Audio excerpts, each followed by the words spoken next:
2016년 3월 영국의 켄트주라는 곳에 사는 제시카 샤먼이라는 옆에 여성분이 계십니다. 되게 이쁘시죠? 제시카 샤먼. 이 제시카라는 여성은요, 평소와 다름없이 출근을 하기 위해서 런던행 출근 열차에 탑승을 하게 되는데요. 그런데 이 열차 안에서요, 갑자기 발작을 일으키면서 이 제시카 여성이 정신을 잃고 쓰러지게 됩니다. 하지만 정말 다행히도 최대한 빠른 시간 내에 병원으로 이송이 됐던 탓에 이제 의식은 찾게 되고 생명에도 지장이 없게 돼요. 하지만 이 제시카 여성은요, 의식을 되찾은 후에도 자신의 어머니를 전혀 알아보지 못했습니다. 그리고 자기가 누군지조차 기억하지 못하는 뇌전증으로 인해 기억상실증에 걸려버렸어요. 기억상실증. 아무렇지도 않게 출근을 하다가 갑자기 이렇게 되어버린 겁니다. 한순간에 자기의 인생에 대한 모든 기억을 잃어버린 이 제시카 샤먼 이 여성분은요, 굉장히 혼란스러워하기 시작했어요. 그리고 그 모습을 가까이서 지켜보는 가족들 또한 굉장히 마음을 아파하게 됩니다. 그런데요, 가족들 이외에 이런 제시카의 모습에 마음 아파하는 한 명의 남성이 있었습니다. 그 남성은 바로 제시카의 남자친구 리처드 비숍이라는 남성분이었어요. 원래 이 제시카와 리처드 커플이 사귀게 된 게 이 제시카라는 여성을 이 리처드라는 남성이 계속 짝사랑을 해왔었대요. 혼자 계속 좋아하다가 용기 내서 고백을 하게 됐고, 그렇게 사랑을 키운 지 딱 반년 정도가 됐을 때 6개월 정도 사귀다가 이 여자친구가 기억을 모두 잃어버린 거예요. 모든 기억을 잃어버린 이 제시카에게 이 리처드 남성은 남자친구가 아니었습니다. 그냥 그저 낯선 남자일 뿐이었어요. 그래서 이 제시카는요, 이별을 선고하게 됩니다. 아, 죄송한데 저 당신 기억이 안 나요. 못 만나겠어요. 하지만 이 리처드는요, 아, 괜찮아요. 제가 당신을 기억하고 있으니까 그냥 곁에만 있게 해줘요. 저는 그냥 그거면 됩니다. 라는 말을 했고요. 그때부터 이 리처드는 또다시 제시카의 마음을 얻기 위해서 이 제시카가 좋아했었던 꽃과 편지를 들고 매일같이 제시카를 찾아갔었다고 합니다. 처음에 고백할 때처럼 말이죠. 이미 반년을 교제했던 사이였기 때문에 이 리처드 남성은요, 제시카에 대해서 여러 가지를 잘 알고 있었어요. 그래서 이 리처드는요, 달콤한 와플 먹고 싶지 않아요? 그거 좋아하잖아요. 하면서 옆에서 좋아하는 것들을 이 제시카 여성 곁에서 이렇게 챙겨주고요. 그리고 복숭아 먹으면 안 돼요. 당신 복숭아 알러지 있거든요. 그거 먹지 마요. 하면서 옆에서 또 막아주고 지켜주고. 평소에 이 제시카가 좋아했던 음식, 좋아하던 카페, 좋아하던 꽃, 여러 가지를 모든 것을 준비해서 곁에 있기 시작한 이 리처드 남성. 점점 사랑이 전달이 된 건지 이 제시카 여성은 당신만큼 나를 사랑해주고 나에 대해 잘 아는 남자는 없을 것 같아요. 나 아무래도 당신을 사랑하게 된 것 같아요. 기억을 잃은 나를 떠나지 않고 곁에서 기다려줘서 고마워요 라면서 다시 제시카 여성은 리처드를 사랑하게 된 거예요. 실제 이 이야기와 비슷한 영화가 있습니다. 그것은 바로 첫 키스만 50번째라는 영화인데요. 이 영화의 이제 실제 실화판이 이제 지금 말씀드린 사례인 거죠. 우리나라에서도 굉장히 유명한 멜로 영화입니다. 기억을 잃은 여자친구와 또다시 새로운 사랑을 하게 된 리처드와 제시카 샤먼. 감동적이죠. 그런데 또 하나의 이야기가 있습니다, 여러분. 미국 뉴욕주에 사는 루서 그리고 웨이버리라는 옆에 부부가 있습니다. 약 40년의 세월 동안 인꼬 부부로 불리면서 굉장히 서로를 아끼고 배려하며 살아오셨다고 해요. 인꼬 부부. 그런데요, 세월이 흘러가면서 이 아내인 웨이버리에게 뇌종양의 진단이 떨어지게 됩니다. 결국 집에서 한참 떨어져 있는 전문 병원에 이 아내인 웨이버리가 입원을 해야 했는데요. 그런데 이때 이 남편은요, 매일 아내를 만나기 위해서 새벽같이 일어나 아내가 있는 병원에 와가지고 출석 도장을 찍는 거는 물론이고요. 이 남편분이 이제 운전면허증이 없으셨어요. 운전면허가. 그래서 이 남편분은요, 매일 아침 아내를 만나기 위해서 왕복 10km나 되는 거리를 오직 걸어서 이동을 했다고 합니다. 10km면 아무리 빨리 걸어도 2시간 정도 걸어야 되는, 2시간 넘게 걸어야 되는 엄청난 거리거든요. 거기에다가 이 두 분 사이에는 따님이 있었어요. 그런데 이 따님이 멀리 살고 계셨다고 합니다. 그런데도 이 딸이 이 모든 사실을 알고요, 이제 아버지한테 그런 거예요. 아빠, 좀만 기다렸다가 그냥 내 차로 편하게 가요. 내가 일 끝나고 엄마 있는 데까지 모셔다 드릴게요. 걸어가지 마세요. 그렇게 딸이 늦게라도 모셔다 드리려고 하면 이 아버지인 이 남편께서는요, 딸아, 네가 오는 시간까지 나는 못 기다리겠어. 아빠는 조금이라도 빨리 내 아내를 보고 싶거든. 차를 타고 가면 30분이면 도착할 거리를 아내를 더 빨리 보기 위해서 새벽부터 집을 나서가지고 몇 시간 동안이나 걷기 시작해서 오전에 병원에 도착을 하는 거예요.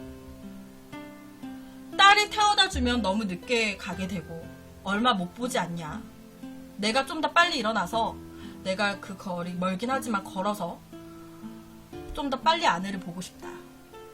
말이 10km 정도지 그것도 매일매일 걸어간다는 건 정말 쉬운 일 아니거든요. 30도가 넘는 뜨거운 날씨에도요, 이 남편은 매일 새벽 나와서 아내를 향해 걸어갔습니다. 그리고 남편의 사랑이 기적을 이룬 건지 이 아내분은 5년 정도 살 거다라는 시한부 선고를 넘어서서 4년을 더 함께했다고 해요.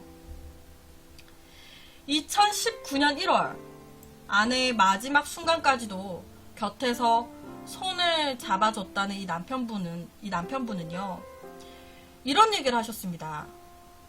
아내는 나에게 삶의 이유를 알려준 정말 세상에서 가장 고마운 사람입니다.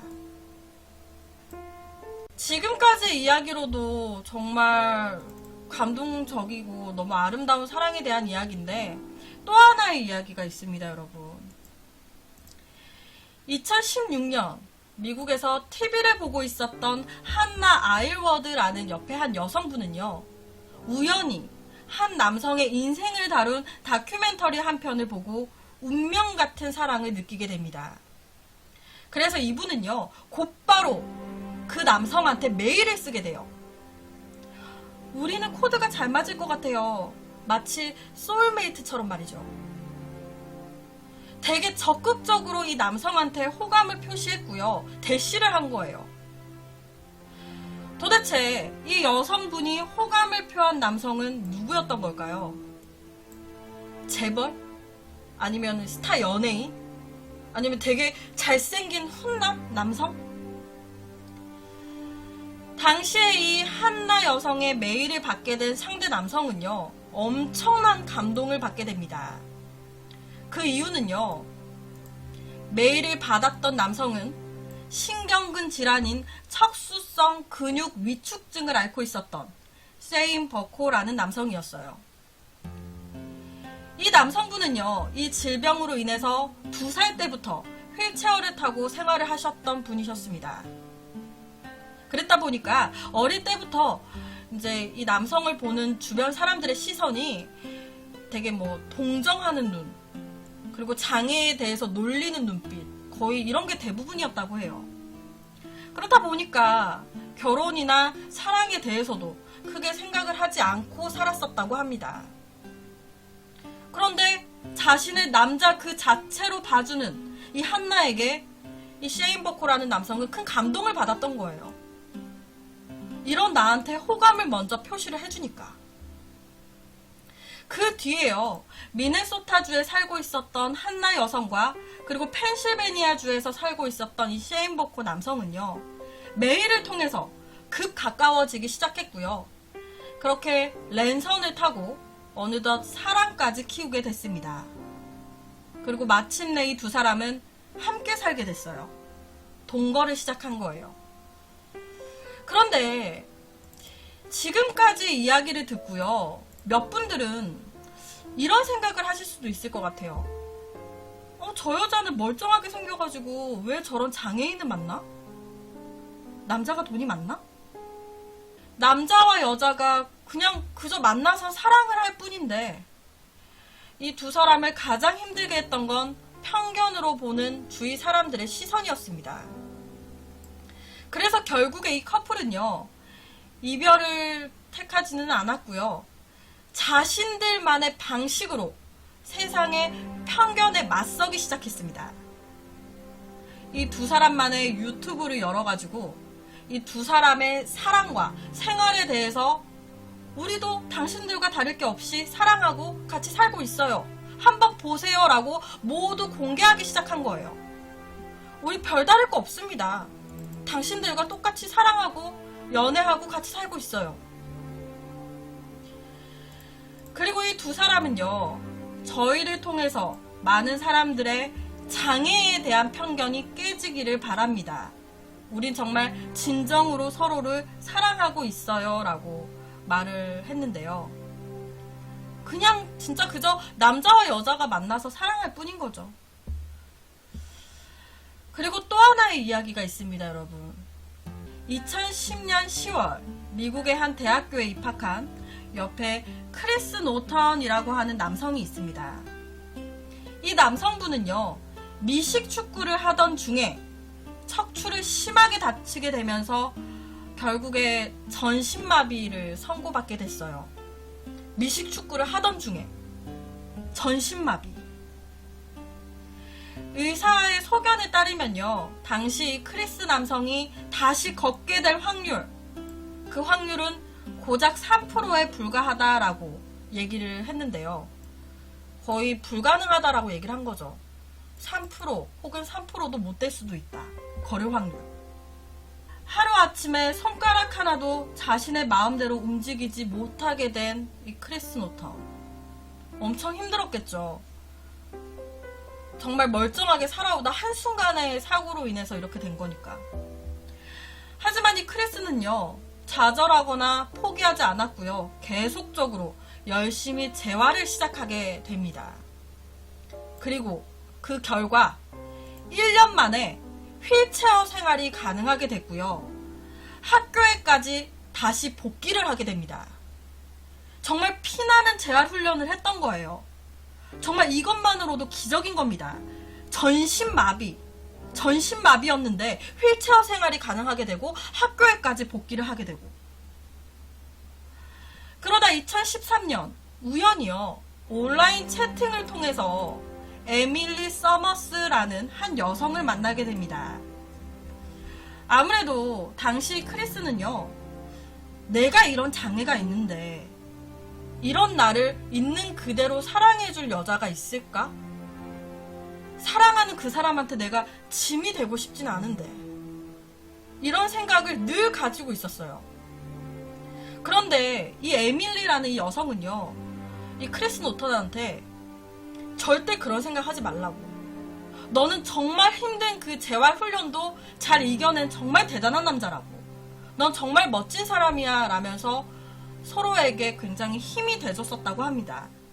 그러다가 이 두 사람은요, 연인으로까지 발전을 하게 됩니다. 서로의 마음을 확인한 뒤에 이 에밀리 여성은요, 자기가 하고 있었던 일까지 그만두고 오로지 남자친구인 크리스의 재활을 집중적으로 돕기 시작했어요. 그리고 그런 여자친구 에밀리와 크리스의 노력 덕분인지 점점 크리스의 몸 상태는 호전이 되어가기 시작했습니다. 그리고 이 크리스는요, 에밀리 여성에게 너 아니면 안 될 것 같은데 나와 결혼해 줄래? 나 정말 너를 위해서 결혼식장에서 기적을 이뤄내 볼게 라면서 청혼을 하게 됩니다. 그렇게 장장 3년 동안 하루도 빠짐없이 4시간에서 5시간을 고강도 재활훈련을 이어나갔던 이 크리스는요, 2018년 4월 사람들이 모여있는 두 사람의 결혼식 날에 사지마비로 걸을 확률이 3%에 불과했었던 이 크리스는 연인 에밀리의 부축을 받으면서, 지금 보시면 나와요, 에밀리의 부축을 받으면서 걸어서 한 발자국 한 발자국 6m 가량을 걸었습니다.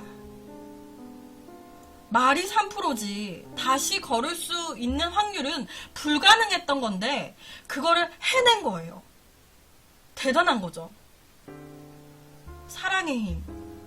정말 나 너를 위해서 결혼식장에서 기적을 이뤄내볼게. 자신을 있는 그대로 믿어준 사랑하는 여자친구, 연인을 위해서 3%의 기적을 이뤄냈던 크리스 노터. 이 크리스 노터는요, 에밀리가 없었다면 이 모든 건 불가능했을 겁니다. 그녀는 저한테 원더우먼입니다 라는 이야기를 했다고 하는데요. 좀 감동적이지 않아요? 이렇게 걸은 거예요, 결혼식 날에.